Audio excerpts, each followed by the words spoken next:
Hi, everybody.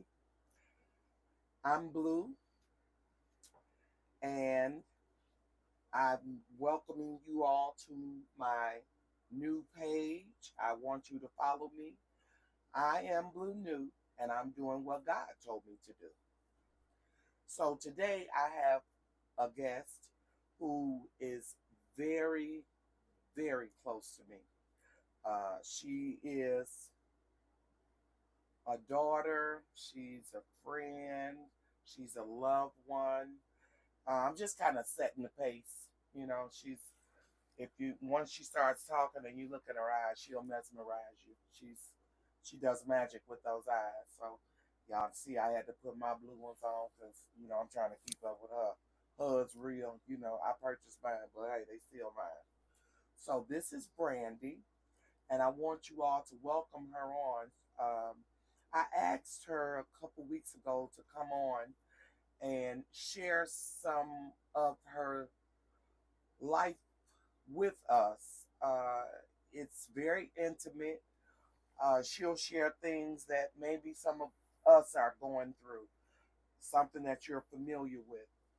And in her story, I hope that you'll hear not just the pain, but you'll hear the redeeming qualities that she's gained from the pain. And so, as we know, the show is about death, and we all have to die to something. Things in our life have to die, and new life has to arise. And so, Brandy's gonna give you her story, and y'all welcome Brandy. Hey, Brandy. Hey, hey, how y'all doing? All right. Tell us a little bit about yourself. What would you like to know? Okay. Well, I'd like to know you're a mother of Mhm. how many children? I have four. Okay.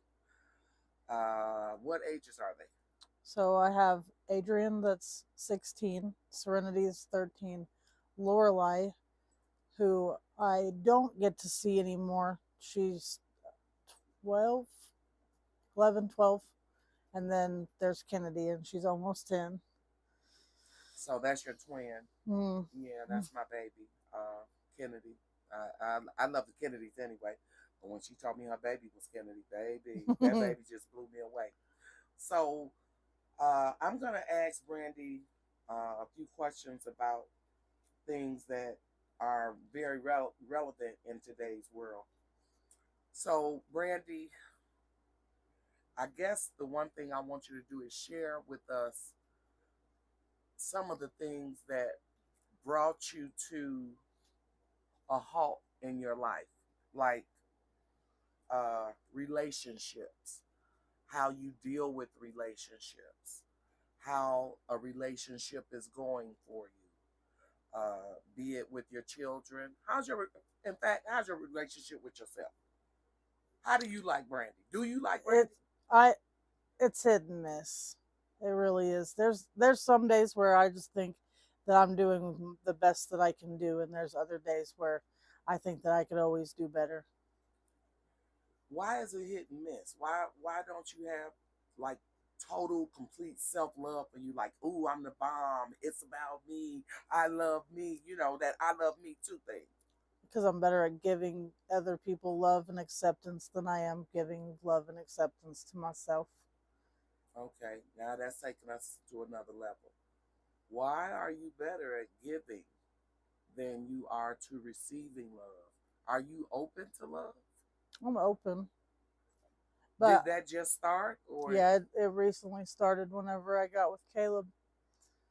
I always, I never thought that I was deserving of anything great. why? Just the way I was raised, like the people that I looked up to, instead of helping me through it, whether it be emotions. I guess the best way I could put it is the people that were supposed to love me the most hurt me the worst. If you don't mind, and if I go too deep, you just say, "Hey, I plead the fifth." Right. Or you know how to shut me down. Yeah. I'm this my daughter, so y'all rock with us, and we going along with this thing. So who are the people that hurt you in your life? Mainly my parents. Wow. Yeah. I hear a lot of that because I have children, myself, other than you Right. and Caleb, and they have a voice too. Right. Uh, can you just give us a little excerpt of kind of how your childhood was? The white picket fence, and There was the none of the that. snacks and the movies and the camping. No. It was none of that. So my mother and my father divorced whenever I was, I think, maybe 2 or 3. So I've only ever known from the jump brokenness. I had to go here, and I had to go here, and there was different sets of rules, which a lot of people can relate with. I know that not a lot of people have their mother and father from birth until Yeah. they're grown and gone. Yeah. So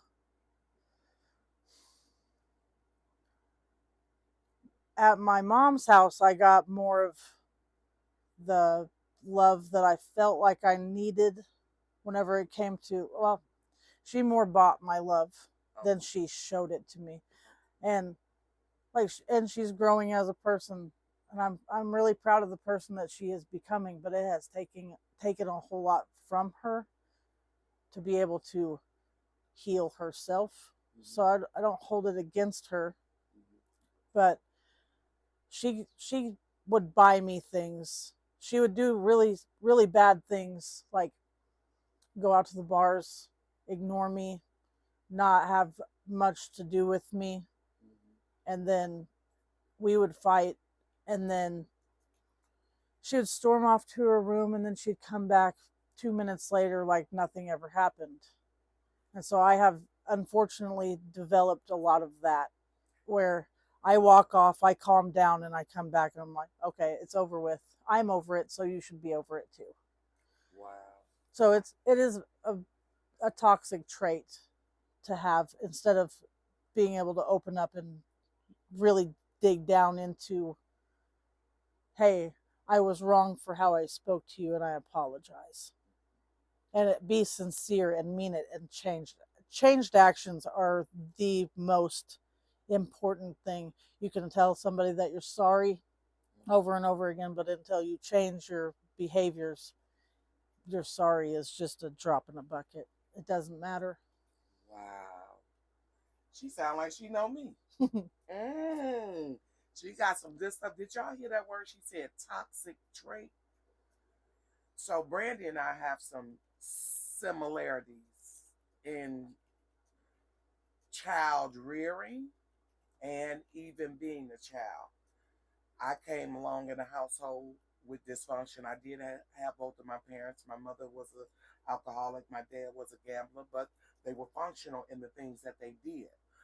My mother always felt like it was necessary to have me uh, do things early, like adult things Yep. as a child. So basically, childhood robbed. My responsibilities became that of an adult. And so as I got older, a lot of immaturity was still there. And so, like we was talking last night, and I was telling you, I think I shared with you, I said, I've been emotionally irresponsible. I've been financially irresponsible, spiritually irresponsible, mentally irresponsible.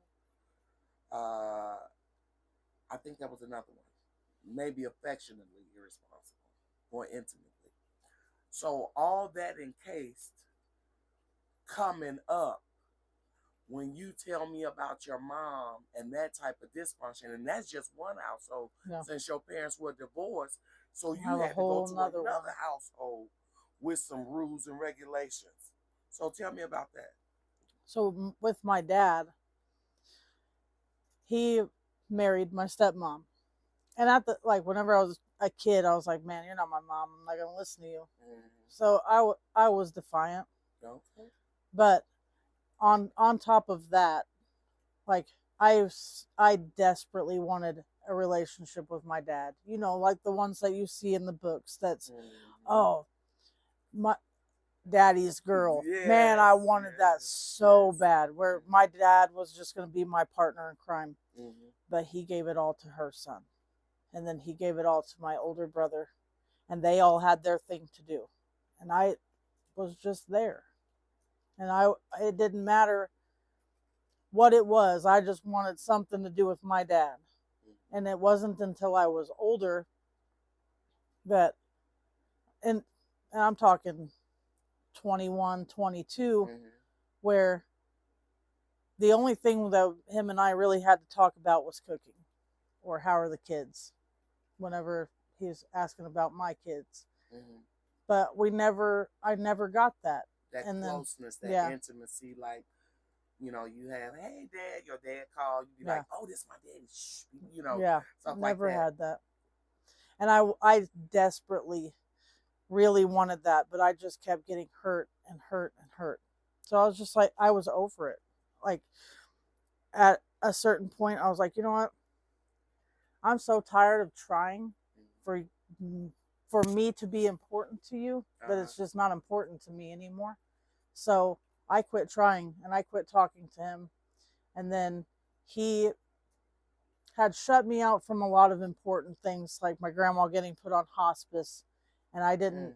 I was kept out for 3 weeks. And that was 3 weeks that I could have spent With with your her yes. to let her know, hey, you've been with me my whole life. We've rode together through some really hard things, and I got shut out from my last goodbye. Mm. And so I wrote him off. That's don't ever talk to me again. Mm. And then he got diagnosed with a really bad cancer where it was in his throat, and then his radiation and his chemo.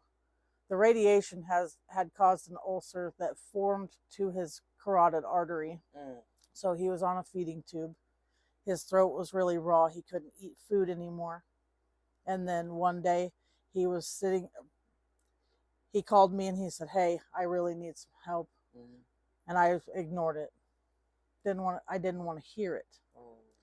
And he said, look, I know that I've done you dirty. I'm sorry. I apologize, but nothing is more important than family to me. And I really need to see you. Mm. So I gave in. It took him some convincing. Mm-hmm. It took him some coming to me for once. Humbling himself. Right. Mm-hmm. And so he had to come to me, and I wasn't just going to go to him because I had tried for so many times. And I was bitter. Mm-hmm. I was hurt, angry, Mm-hmm. just didn't care. And he was giving me updates. He had beat cancer. And finally I went with Caleb, and we both went to see my dad, and I got to see him maybe 2 or 3 times. And then one day he was sitting at home and he coughed and he had ruptured his carotid artery in his neck. And my phone kept ringing and kept ringing. And Caleb was like, hey, your phone's going off a lot, and that is unlike your phone to Right. be going off like this. I think is important. And we were getting ready to go to ISM. And so I was like, okay. And then it's my dad, they were telling me updates of my dad going to this hospital and this hospital, and then he's being life flighted to Indiana. Mm-hmm. And somewhere between Mount Vernon and Indiana, he passed away in the air. Wow. And there was nothing that anybody could do. Right. They couldn't stop it. They were trying to give him blood transfusions, but at like it hurt. It hurt really bad. To My dad finally started to become what I needed him to be, and then he opened up a lot of hurt and trauma and wounds, and then he in his last in moments. in in retrospect he got out of it. Mm-hmm. And I have to deal with it now. Right. So mm-hmm. I've told Caleb, I'm really glad that I actually got to spend a little bit of time with him, but in this hand. But in this hand, I'm like, man, I wish he would have left me alone because I was okay. So it's very conflicting. That's a very touchy situation. with our parents when we have discord with parents. And for you guys out there that's listening, and you're a parent, I'm quite sure that we always believe that we're doing the right thing for our children. Parenting don't come with no manual or anything, so we just kind of, wing it. Yep. Especially if we've already had parents that have sowed into us discord, seeds of discord and discontentment Yep. and, all those things. But all in all, I can say from what I knew as my mother, she was an awesome mother. In spite of what I felt, I heard you say, in this hand, you was okay. In the other hand, he could have left me alone. Yeah. And so we basically, it would have been okay if he'd have just died and he not even opened up that can for Yeah. you guys, because then you had kind of let your wall down to let him in so you could receive the love that you didn't get when you were a child. Right. So Like now, I do want to clear this up. I know my dad loved me. I uh, know that he did. Like mhm, deep down inside of my heart, I know that my dad loved me.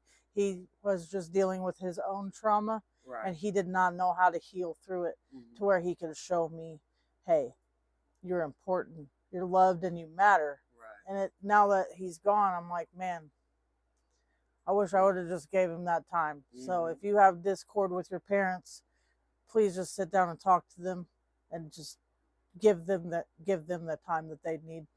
They're people too.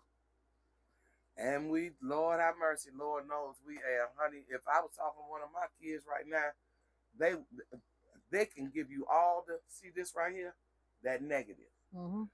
But guess what? God did, when God comes into our lives, He takes that negative line and just put a cross right down the middle. Mm-hmm. And there's that positive, and there's that cross. Mm-hmm. The very indication that there's something bigger than us. Right. And when I hear you talk about your dad and your mom and how you were raised, it is difficult when you're a child, but it gets more difficult when you become an adult and have your own children. But I made Now, sure that I'm nothing like, whenever it comes to my children, uh-huh, I made sure that I'm nothing like my parents for them.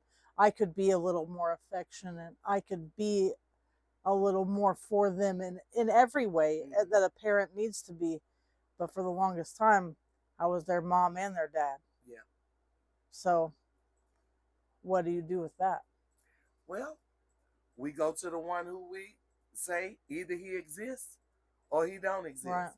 We use God like a what's that thing called, like a balancer, the weight, the A scale. pendulum. Yeah, no, a Yeah. pendulum goes like this, but the scale, you know how the scale is, Right. and you put Yeah. so much. Yeah, so I figure it's like, oh, I used to do those foxhole prayers, like, oh Lord, if you get me out of this, I promise to God I won't do it again. I won't do it again, You Lord. pulled a Medea. Yes, boo boo. Okay, pull the straight one, like, Lord, I promise. Girl, the next week be right back in the same mess. I've But been there too. we use him as a form of balancing our human nature versus our spiritual nature. Right. Because when, just like a child, when you in trouble, who is it that you run to? Your parents, right? No. Well, you not in your case, but I'm saying that's the norm. Right. Okay, you on your bike, you fall down. Ooh, mama, Yeah. daddy. I need a band-aid. Yeah, and that's how God is. That's how, this is not just an opinion. This is the way of life for me now, because I've made so many mistakes. Right. I've done so many things, and God has taken me through a process, just as you have been through a process. And sometimes it seems like you're being drugged through the mud. Listen. Yeah. And baby, when you in the mud, you pray for rain. Cause I need to get cleansed. Yeah. You feel me? Hmm. So I'm right there with you. Now, with your kids, you gave us a little synopsis of how your parents dealt with you. You said you could be a little more affectionate with your kids. Is this something that you are aware of all the time? Yes. There's my youngest. She is the, and you know, I she know is that, the man. that's a Touch me, loving love baby. me, just Yes. hug me. She is that. So do you believe that there's some type of inadequacy in your child that she expresses, oh, love me, hug me? Yeah. And would you believe that that may come from a part of you that you did not try to pass on, Yeah. but Yeah. it's I know. almost like a I know genetic what. Yeah. thing? You know I what I'm know what saying? that is. Like what? You And you just want. recognize it. You just want to be loved, and not feel like, man, you talk too much. Well, I Mm-hmm. got a lot to say. Yeah. You know what I Yeah. mean? And there's a video of me as at her age where my dad says that to me. Man, you talk too much. And I said, well, I got a lot to say. I'm sorry. And Wow. I'm like, so whenever she's going on her little tangents and she's like, Mm-hmm. I'm sorry, I'm talking too much. I was like, no, it's fine. I don't. I really do my best to never make my children feel like they're a hindrance. They get on my last nerve sometimes, though. Man, yours, Mine grown. mine. Yes. So, Yeah. I but get that. I'm gonna miss it someday. I'm gonna Yes, miss you my are. baby wanting to be, hey mom, can I go to the store with you? Mm-hmm. Yes, you can. Yeah. And then for a long time I was like, no, that's my that's my time just to go to the store, grab what I need, not have any distractions. I'm gonna miss that someday. Yes, Yes, you you can are. go to the store with me. Yeah. So I have a lot of growing to do. I'm glad you said that. That brings me to my next subject. You are, I call you a grower. Brandy will touch anything, and I promise you, it just takes flight and it does what it does. Your I prayer said, plant. yes, I gave her a plant. My husband bought me a plant for my, was it my birthday or something? Mm-hmm. Okay. And so I wanted the praying hands, and he went to Brandy went out and found it. I didn't even know what was going on, but honey, when he brought that plant in, oh, I was overjoyed. But one thing I did know about me, I don't have that gift to grow. And baby, when it comes with touching, look, I can almost like, I think it's some kind of movie, and the woman touch it, and everything starts turning brown, and it's on some marble something, Yeah. something like, you know what I'm talking about. Yeah. And yeah, so that's how I am. But I gave this plant to Brandy. It's it's just flourishing. And so I said to her, I said, with hearing all the pain that she shared with me of her upbringing and different things, I said to her, I said, you don't feel that thing about being a grower, how God has given you that ability to just cultivate, plant a seed is very important. I heard somebody say words are like seeds. You plant them and they grow. Right.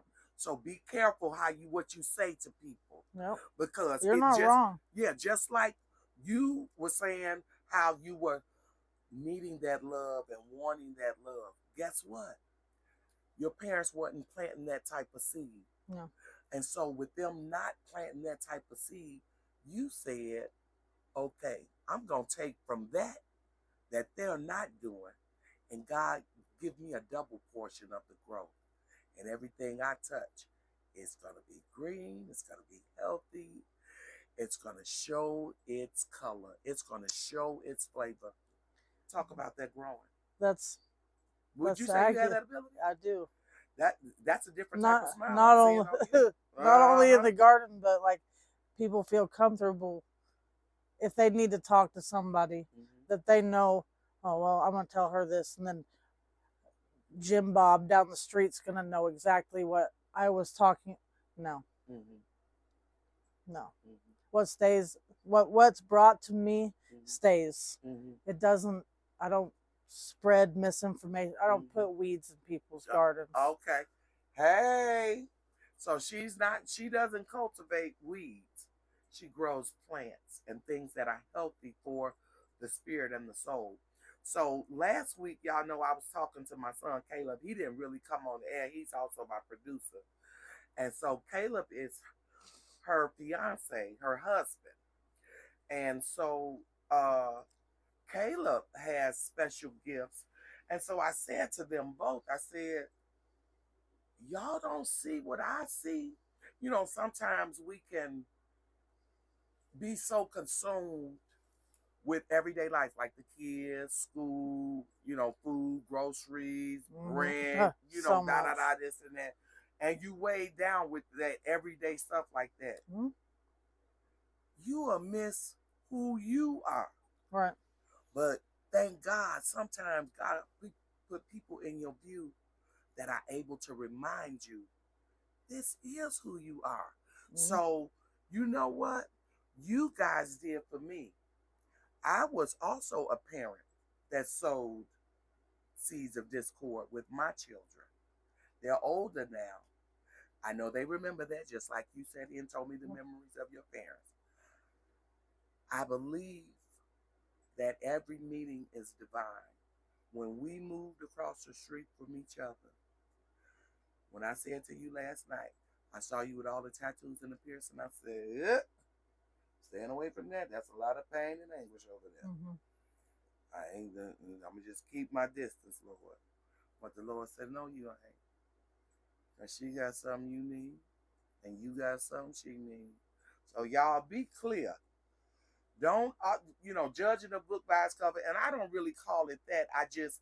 I know that if I'm working on my spirit, man, I want to be able to not have any distractions. But that's what God does. He creates the distraction so that we can actually get to the right path.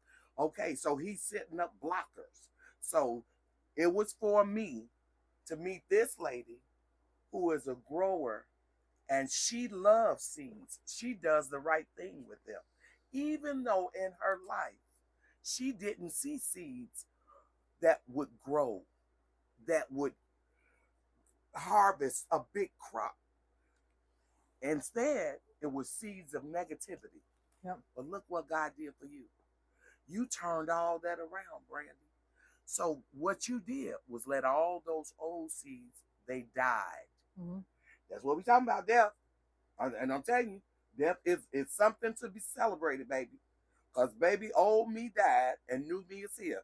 Y'all know, some of y'all know some of the trials and tribulations I done been through.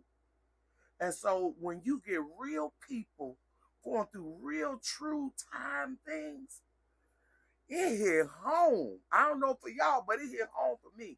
Because every day that I see her, when I wake up, I'm expecting to see her smiling face, her shining eyes. Even though I know what's inside, she working on it. She trying to heal it. God is giving her, this strength, to endure what is next. Because we all go through, but we get through. Yeah. You still here. Very true. No, I shouldn't be. I can say that for a fact. I shouldn't We all be. have a past, but we're present right now. Right. And I know you got a future. I see our future together. Right. I see it because God has meshed us together even when we thought. And guess what, y'all? It wasn't even about no black and white thing.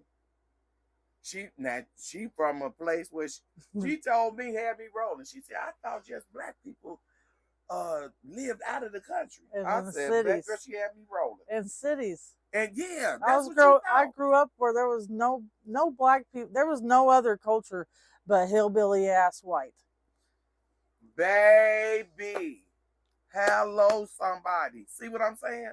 So you never know how a person is raised. We just, in today's world, we take for granted that, oh, they should know about the black thing, the white thing. Hell, I was everybody don't know. I was raised like that, but I just didn't.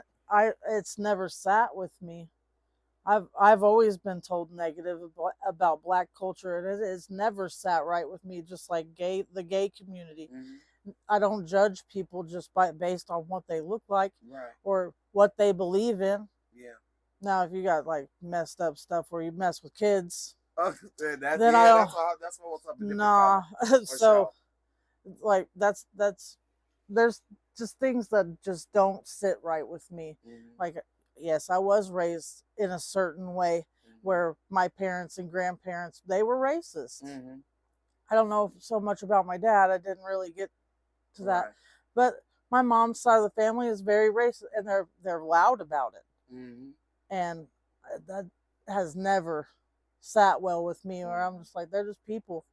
Why can't you just love them for who they are? And it has never sat with me, and it will never sit with me that some just by based off of somebody's looks that they aren't just as valuable as the next person. Amen. It doesn't sit.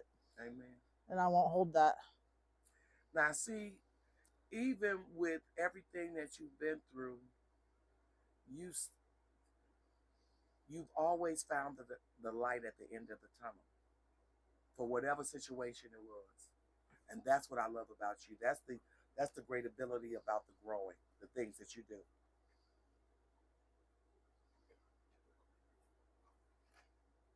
Right there. You want it? Right here. Okay. That's my producer, y'all. Y'all know how this goes. You know what I'm saying? It's all good. So I want to wind up. Every week I want to let y'all know on Tuesdays, between 11 and 12, and until we really get this thing going. I'm glad you guys are bearing with me, but I want to put something. I want to leave you with something. A friend of mine gave me a book, and the book, I try to get to it every day because it's a devotional. And so it's going to kind of sum up what we've been talking about. And so every week I want to bring, if you have ideas, as you guys follow me, that different conversations you want to hear, hey, let's have them. I'm ready to talk about it all, baby. You know what I'm saying? I ain't no holds are barred here. So we able to get real for the times that we're dealing with. We were just before we got on, we were talking about the storm, about Georgia. She was telling me 13,000 people 13,000 people are are missing. missing, baby. If God, I'm like my grandmama, Jesus on his way back. Y'all better get yourself together, okay? And that's that. I mean, I can't explain that no more real, more real than it can be. So today's devotion, when I open it up and it happens to be the first of the month, and cash your checks and come on. So the title of it is, Brandy. Now the name of the book is He Whispers Your Name. And so every devotion is actually like God talking to you. So hear it out. It says, and this is what I'm leaving you guys with: the joy of encouragement. Each and every day, I give you blessings. I want you to be a blessing and share my grace with those whom I place in your life. It may be a brief encounter, it might be a relative that has been lost for some time and is not receptive to the gospel. I want you to be ready to put yourself and your priorities aside and be the servant I've called you to be through my grace and mercy. I know it's not always easy to set yourself and your priorities aside, but it's necessary if you want to live a life of faith. The more you give of yourself, being emptied in every way, the more I can feel you. The more you encourage others in their faith, the stronger your faith will be. It's not easy to be strong in faith at all times, especially when you're facing difficulties and challenges. But if you will encourage each other, you'll be stronger. Work diligently at lifting others up, assuring them of my power and provision, and I will make sure that all your needs are met. Trusting fully in me means believing that as you focus on others, I'll focus on you and all your concerns. Acts 11:23. When he arrived and saw what the grace of God had done, he was glad and encouraged them all to remain true to the Lord with all their hearts. All right, y'all. I'm Blue New. I'm still doing what God told me to do. And who knew that Blue knew? God told me to. Y'all have a blessed one. Love y'all. Mwah.